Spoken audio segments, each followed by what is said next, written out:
What is up, guys? My name is Justin, and welcome back to Doki Literature Club. And I'm over here talking to Bae, Sayori.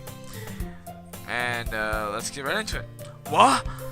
I opened my eyes to find Sayori's face filling my vision. I nearly fall out of my chair. Sorry. Wait. Actually, I'm not sorry at all. It's your fault for sleeping like that. This isn't the napping club. Does our school have a napping club? You're staying up late again, aren't you? Now that you're in a club, you're gonna have less time for anime, you know. You'll have to get used to it. Don't say that so loud. I glanced over my shoulder to see if Monica overheard. It's true, though. Yeah. I know. You're always looking out for me, Sayori. It's what I do best. That's a problem. What about you? You look out for me better than you look out for yourself. You're still oversleeping every day, aren't you? Huh? Not every day. That's not very convincing. How many days this past week have you gotten up on time? It's a secret. I knew it. Come on. At least give me the benefit of the doubt. I can't even do that. Look, Sayori, it's written all over you. Huh? Sayori glances around at herself. How is it written all over me? You were clearly in a rush this morning. Look, your hair is sticking out all around here. Huh? I run my fingertips down the side of Sayori's hair trying to straighten it out. Man, you really need a brush for this. My hair is just really hard to get right. I won't fall for that. There's more than just your hair.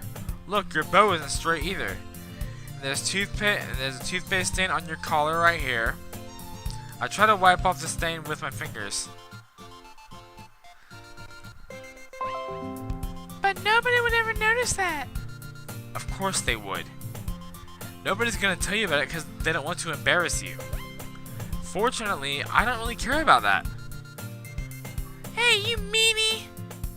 And you don't even keep your blazer buttoned up. Seriously, Sayori?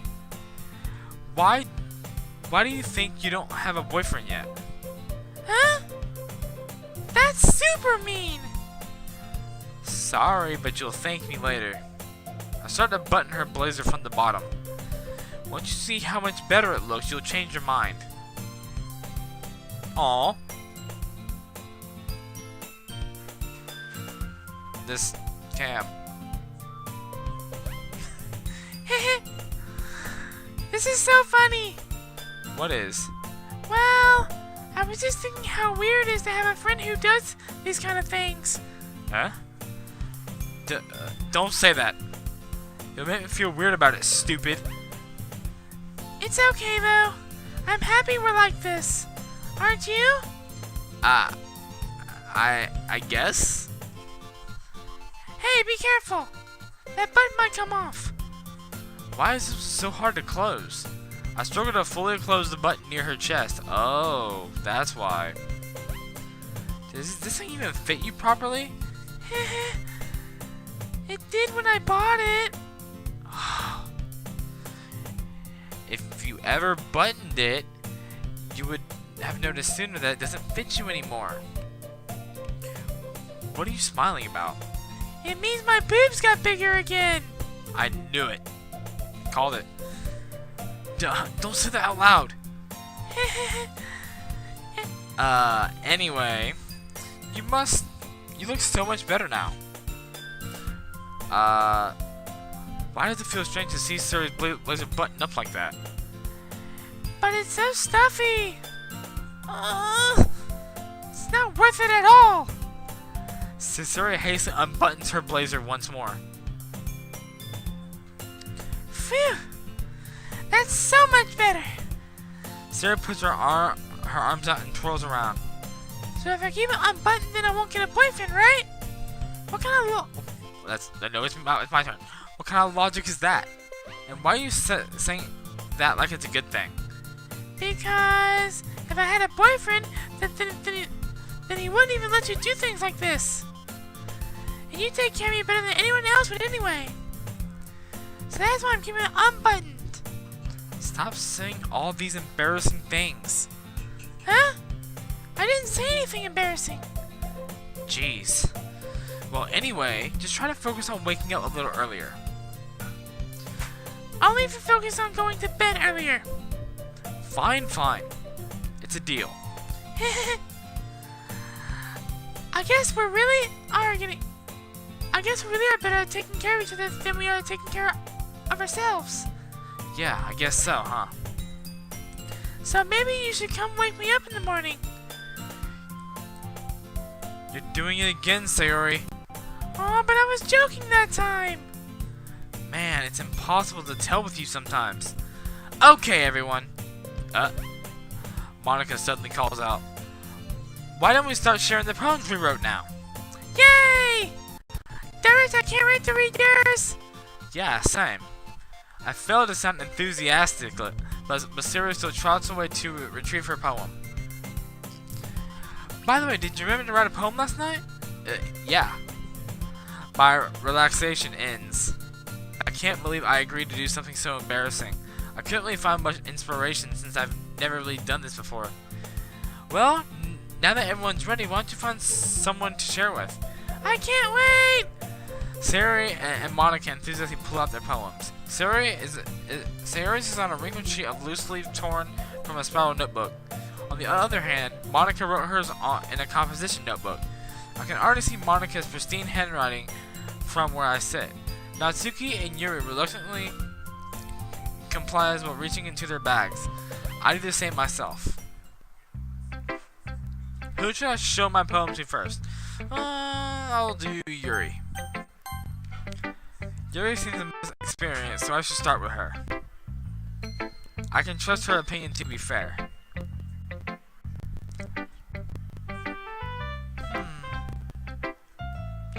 Yuri stares at the poem. A minute passes, more than enough time for her to finish reading. Oh. Sorry. I forgot to start speaking. It's fine, don't force yourself. I'm not. I just need to put my thoughts into words. Hold on. Okay. This is your first time writing a poem, right? Yeah?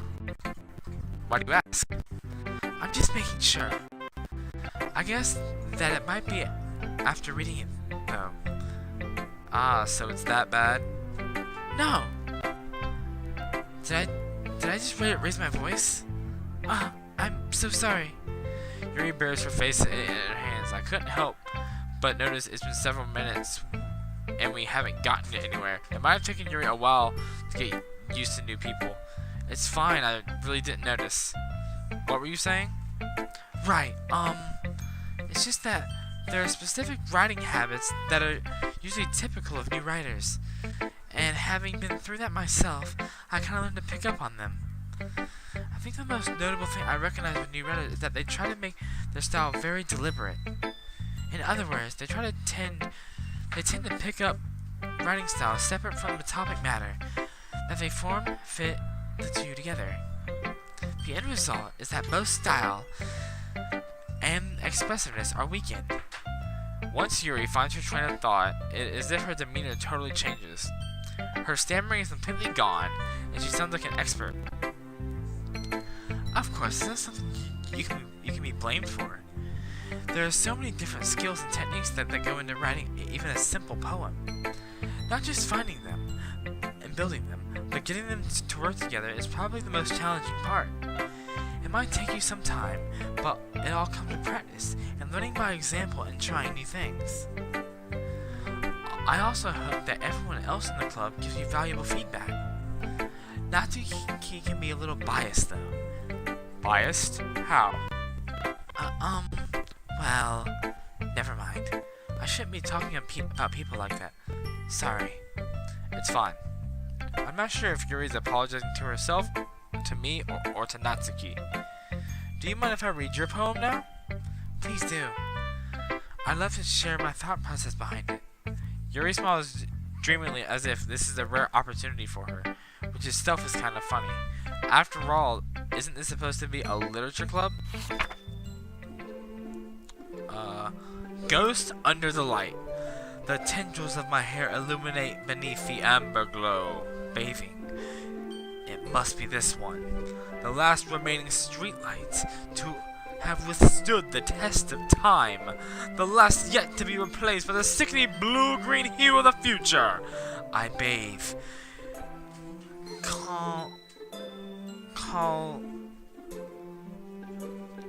I don't know that word. C-A-L-M-S. Is that calms? I bathe, calms, breathing air of the present but living in the past. The light flickers. I flicker back. I'm sorry to have such terrible handwriting. What? I wasn't thinking that at all. I was. The character wasn't. I was. But it took you a long time to read. Yeah, because I couldn't understand what word that was. Well, I just don't read script very often. I actually think your handwriting is pretty. That's a relief. I also like the poem. Even though it's short, it was really descriptive. It wasn't too short. I usually write longer poems. Not at all. I'm really glad you like it. I'll be honest, since it's our first time sharing, I wanted to write something a little more mild. Something easy to digest, I suppose. Are you into ghosts, Yuri? Actually, the story isn't about ghosts at all, Rich. Really? I must have totally missed the point. Well, I suppose you did glance over it after all. But remember, the poets express their own thoughts, feelings, and experiences in their work. They usually do more than just tell us a simple story or paint a picture. In this case, perhaps the subject of the poem is being symbolically compared to a ghost. Lingering in her last remaining place of comfort, unable to let go of the past, and soon to be left with nothing. That's a lot more solemn putting it that way. I hadn't even thought of that. That's impressive. It's nothing, really. Well, it really makes me happy you think that. Just remember that it won't be long before you pick up on these things too. Yeah, maybe you're right. I guess I'll have to keep trying. I'm counting on you. Alright, now I'll show mine to Monica. Hi, Rich. Having a good time so far? Yeah. Good, glad to hear it. By the way, since you're new and everything, if you have any suggestions for the club, like new activities or things we can do better, I'm always listening. Don't be afraid to bring things up, okay? Alright, I'll keep that in mind. Of course, I'll be afraid to bring things up. I'm much better off just going with the flow. Until I'm more settled in. Anyway, want to share your poem with me? It's kind of embarrassing, but I guess I have to. Don't worry, Rich. We're all a little embarrassed today, you know. But it's that sort of barrier that we can all get past soon. Yeah, that's true. I hand Monica my poem. I like this one. It makes me think of something Sayori would like. Is that so? You and Sayori are really good friends, right? I wouldn't be surprised if you had those sort of things in common.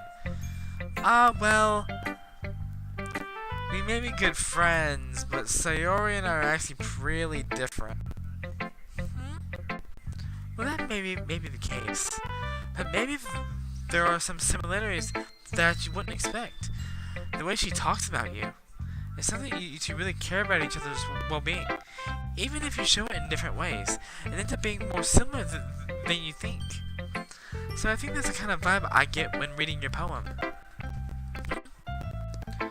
You sure you're not reading into it too much? I could be. Oh gosh, I sound like Yuri. But in any case, Sayori's writing has got a kind of a deal to it. I can tell that she likes exploring with emotions like happiness and sadness. Who knew someone so happy could enjoy sad things too?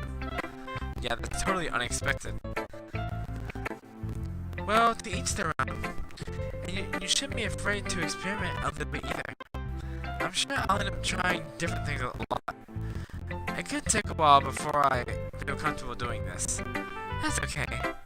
I'd love to see you try new things. That's the best way to find the kind of running style that suits you. Everyone else might be a little bit biased toward their own kinds of styles, but I'll always help you find what suits you the most. So don't force yourself to write the way everyone else wants you to write. It's not like you have to worry about impressing them or anything.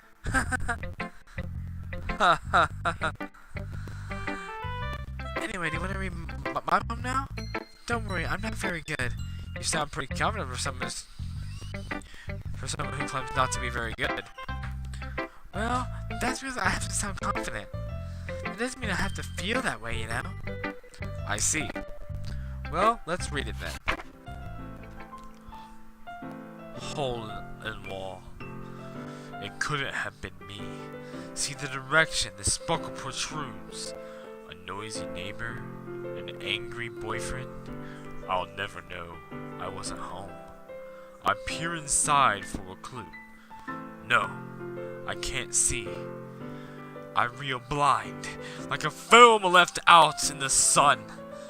But it's too late. My retinas, already scorched with a permanent copy of the meaningless image. It was just a little hole. It wasn't too bright. It was too deep, stretching forever into everything. A hole of infinite choices. I realized now that I was looking in. I was looking out, and he, on the other side, was looking in. So, what did you think? It's very freeform, if that is what you call it. Sorry, I'm not really the right person to ask for feedback. It's okay. Yeah, that kind of stuff has gotten pretty popular nowadays. That is, a lot of poems have been putting emphasis on timing between words and lines. When performed out loud, it can be really powerful. What was the inspiration behind this one? Well, I'm not sure if I know how to put it. I guess you could say I'm kind of oh, I can read. I guess you could say I'm kind of a epiphany recently. It's been really influencing my poems a bit. A epiphany? Yeah, something like that. I'm kind of nervous to talk about deep stuff like that because it's kind of coming on strongly. Maybe after everyone is better friends with each other. Anyway, here's Monica's writing tip of the day. Sometimes, when you're writing a poem or a story, your brain gets too fixated on a specific point. If you try so hard to make it perfect, then you'll never make any progress. Just force yourself to think something down on the paper and tidy it up later. Another way to think about it is this. If you try to keep your pen in the same spot for too long, you just got a dark puddle of ink. So try to move your hand and go with the flow. That's my advice for today. Thanks for listening. Alright, I'll end part 3 here. I still have Sayori and Natsuki's poems to read. And that is it for this video. Leave a like and subscribe. And I will see ya in part 4 of Doki Literature Club. And I will see you in Rosia. Thanks for watching.